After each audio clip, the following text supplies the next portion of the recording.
Vous savez où je devrais être présentement? À l'Assemblée nationale, parce que le premier ministre et le gouvernement de la Coalition Avenir Québec ont choisi de bâillonner les députés. Et moi, j'ai fait le choix de faire le bâillon buissonnière.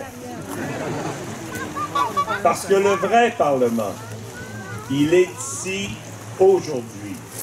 Le plus beau Parlement, avec le plus beau plafond, la plus belle toile, le plus beau décor, au sens le plus noble du terme de la démocratie, où les gens se rencontraient dans des lieux symboliques.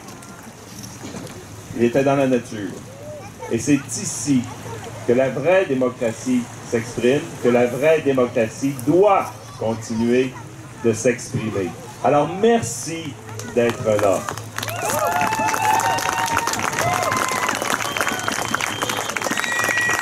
Tout de suite après, je retournerai avec ma voiture électrique, avec quelques recharges, pour aller voter quand même ce soir et demain, parce que c'est aussi mon devoir. Mais de 3 messages que je voulais livrer aujourd'hui, on a un devoir de cohérence quand on est en politique, on a un devoir de responsabilité et on a un devoir d'action. Un devoir de cohérence, c'est que quand on prend des positions, quand nous sommes convaincus qu'une des raisons fondamentales de l'engagement politique, c'est de lutter contre la crise climatique. Pour entendre le message de Mathis tout à l'heure, quand on a cette conviction-là, ben, il faut être cohérent.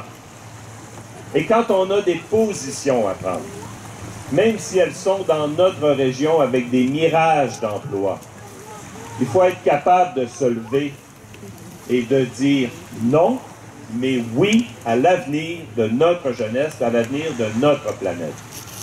La deuxième responsabilité,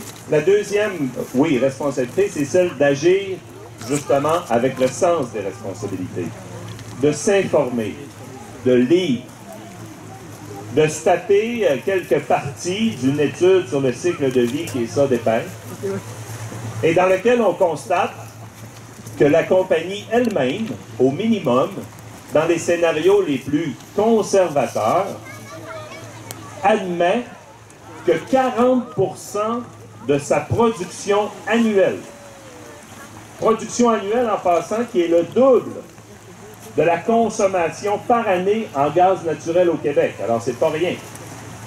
La compagnie admet que 40% de cette production annuelle va aller en addition de gaz naturel sur les marchés étrangers. Donc, autant d'augmentation de gaz à effet de serre. Ça veut dire, à chaque année, si on prend juste ce 40%, ça veut dire qu'en 8 mois, à chaque année, c'est l'équivalent d'effacer de tous les gains qu'on a fait en réduction de GES au Québec depuis 1990. Est-ce qu'on peut accepter ça? La réponse, c'est non.